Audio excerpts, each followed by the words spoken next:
ஓம் நமோ பகவதே வாசுதேவாய.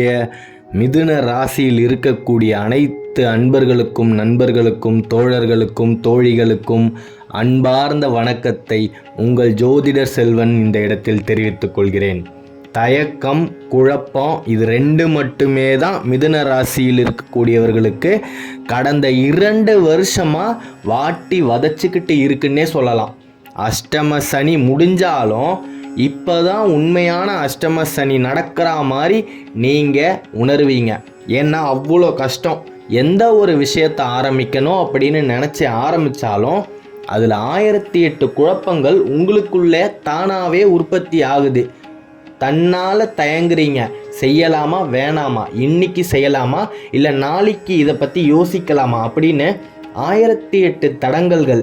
இது எல்லாத்துக்குமே காரணம் உங்களுடைய கிரக கோச்சார பலன்கள் தான். இதுக்கு காரணம் நீங்கள் கிடையாது. சனி பகவானோட உச்சம் இன்னும் இறங்கலைங்க. அஷ்டம சனியே முடிஞ்சாலும் அவருடைய குணாதிசயங்கள் இன்னும் மாறாமல் அப்படியே தான் இருக்குது. சனி பகவான் 9ல் இருக்கிற வரைக்கும் இந்த நிலை இப்படியே தான் இருக்கும். இந்த நிலையை மாற்றணும் அப்படின்னா விதியை மதியால் வெல்லலாம் அப்படின்னு இறைவனே சொல்லும் போது கண்டிப்பாக உங்களால் ஜெயிக்க முடியுங்க. அதற்கான சூட்சமத்தை நான் கொஞ்சம் கொஞ்சமாக உங்களுக்கு புரிய வைக்கிறேன். செலவு நிறைய இருக்கும், எல்லாமே விரைய செலவாக தான் இருக்கும். உங்களுக்கு வருமானம் ஒரு 10 ரூபாய், சும்மா ஒரு பேச்சுக்கு சொல்கிறேன், ஒரு 10 ரூபாய் இருக்குது அப்படின்னா செலவு அப்படின்றது 100 ரூபாயாக தான் இருக்கும். அப்பேற்பட்ட ஒரு சூழ்நிலையில் நீங்கள் என்ன பண்ணுவீங்க? கடன் வாங்குவீங்க. அந்த கடனை அடைக்க இன்னொரு கடன் வாங்குவீங்க. இப்படியே கடன் பெருகிக்கிட்டே தான் போகுமே தவிர உங்களுக்கு கடன் தொல்லை கடைசி வரைக்கும் இருந்துக்கிட்டே தான் இருக்கும். சனியோட உச்ச நிலை மாறும் வரை இந்த நிலை மாறாது அன்பர்களே. சும்மா எல்லாரும் மாதிரியும் பொய்யெல்லாம் சொல்லக்கூடாது. நீங்கள் நல்லா இருப்பீங்க, உங்களுக்கு கடன் பிரச்சனை தீர்ந்துடும். சனியோட உச்சநிலை, அவரோட குணாதிசயங்கள் மாறினால் மட்டுமே தான் இந்த நிலை மாறும்.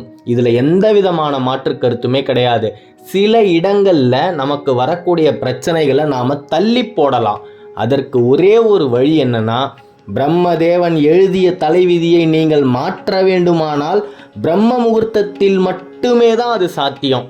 அதிகாலையில் எந்திரிச்சு 2:50 3:50 பச்சை தண்ணி கூட நீங்கள் சாப்பிடாம உங்களோட பூஜை அறைக்கு முன்னாடி உட்காந்து அந்த தெய்வத்துக்கிட்ட உங்களுக்கு இருக்கக்கூடிய அத்தனை கஷ்டங்களையும் சொல்லுங்க.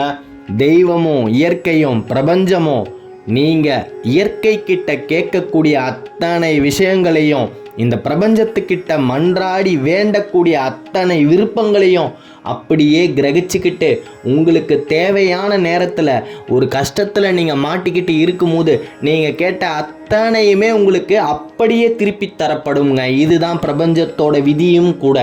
பிரபஞ்சமே நிசப்த நிலையில் இருக்கும்போது உங்களோட வேண்டுதலை நீங்கள் இந்த பிரபஞ்சத்துக்கு தெரிவித்தா மட்டும் போதும்.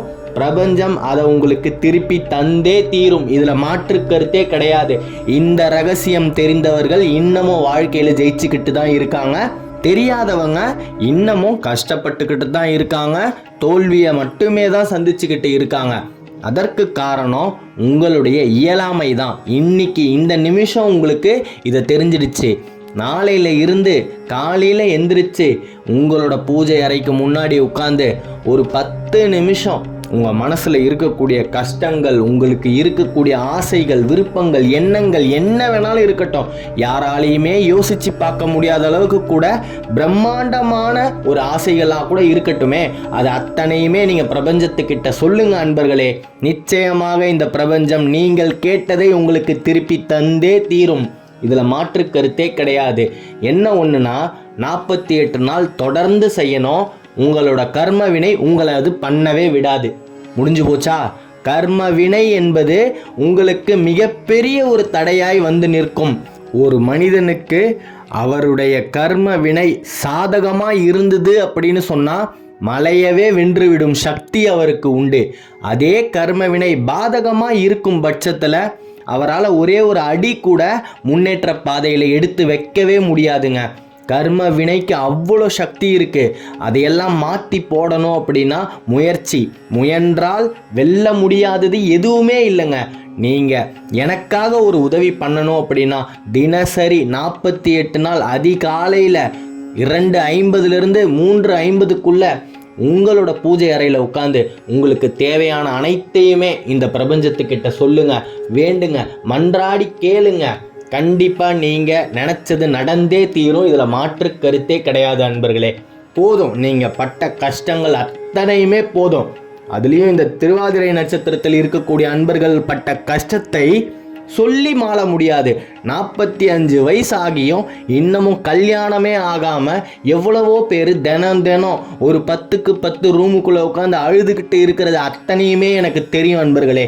உங்களை அவமானப்படுத்தி அசிங்கப்படுத்தினவங்க முன்னிலையில் நீங்கள் ராஜ நடை போடும் பொற்காலம் வந்து விட்டது அப்படின்னு தான் சொல்லணும். நீங்கள் வாழ்ந்து வந்த போர்க்காலம் முடிந்து விட்டது. இனிமே நீங்கள் வாழப்போகும் பொற்காலம் உங்களுக்கு பிறந்துடுச்சு அன்பர்களே. மிதுன ராசியில் இருக்கக்கூடியவர்களுக்கு இனி தோல்வியே கிடையாது. நீங்கள் போகிற பாதை எல்லாமே வெற்றி பாதை தான். எல்லார் முன்னாலேயும் நீங்கள் மிகப்பெரிய ஒரு உயரத்தில் போய் உங்களோட வெற்றி கொடியை சூடப்போகும் பொற்காலம் வந்து விட்டது அன்பர்களே. தைரியமாக இருங்க. எந்த ஒரு தருணத்திலையுமே மனக்குழப்பத்துக்கும் மன அழுத்தத்துக்கும் மட்டும் ஆளாகிடாதீங்க. மிகப்பெரிய பாதகமே உங்களுக்கு உங்களுடைய தயக்கமும் குழப்பமும் மட்டுமே தான். அந்த மாதிரி ஒரு சூழ்நிலை வரும்போது ஒரு 5 நிமிஷம் கண்ணை மூடி தியானம் பண்ணுங்க. தியானம் அப்படின்னு சொன்னால் உங்களுக்கு தேவையான விஷயங்கள் எல்லாத்தையும் யோசிக்கிறது அப்படின்றது கிடையாது. எதுவுமே இல்லாமல் ஒன்றுமற்ற நிலையில் வெறுமையாக நீங்கள் ஒரு 5 நிமிஷம் கண்ணை மூடி உட்கார்ந்தா மட்டும் போதும். நீங்கள் எதுக்காக குழம்புனீங்களோ, எதனால் தயங்குனீங்களோ அதற்கான மிகப்பெரிய ஒரு விடை உங்களுக்கு வந்தே தீரும். ஒரே ஒரு நொடி பொழுதில் கண்டிப்பாக நீங்கள் தேடிக்கொண்டிருக்கும் விடை உங்களுக்கு கிடைச்சிரும். அதனால் எந்த ஒரு சமயத்திலையுமே மன அழுத்தத்துக்கு ஆளாவாதீங்க. மிதுன ராசியில் இருக்கக்கூடியவர்கள் பெரும்பாலும் மன அழுத்தத்தினாலே தான் உங்களுக்கு உடலில் மருத்துவ ரீதியான சில பிரச்சனைகளும் ஏற்பட ஆரம்பிச்சிருக்கு. அஷ்டம சனி முடிஞ்சிருச்சு, அதனால் பயப்பட வேணாம். சில பிரச்சனைகள் இருந்து கொண்டே தான் இருக்குது. சனியோட தாக்கம் இன்னும் குறையவே இல்லை. குறைஞ்சிருச்சு அப்படின்னா மிதுன ராசியை போல் வாழக்கூடியவர்கள் எவருமே இல்லை அப்படின்னு தான் சொல்லணும். உங்களுக்கு பிரம்மன் எழுதிய தலைவிதியை உங்களுடைய பிரம்ம முகூர்த்த பூஜையின் சக்தி மாற்றியே தீரும். ஏன்னா அதிகாலை பிரம்ம முகூர்த்தம் அப்படின்னும் போது ஒட்டுமொத்த பிரபஞ்சமும் நிசப்தமான ஒரு நிலையில் இருக்கும்போது உங்களுடைய எண்ணங்களை நீங்கள் பிரபஞ்சத்துக்கு அனுப்புனீங்க அப்படின்னு சொன்னால் பிரபஞ்சம் அதை உங்ககிட்டேருந்து அப்படியே கிரகிச்சுக்கிட்டு, ஏன்னா அந்த சமயத்தில் யாருமே பிரபஞ்சத்துக்கிட்ட அவங்களோட எண்ணத்தை சொல்ல மாட்டாங்க. பூஜை அறைக்கு முன்னாடி உட்காந்து தெய்வத்துக்கிட்ட வேண்ட மாட்டாங்க.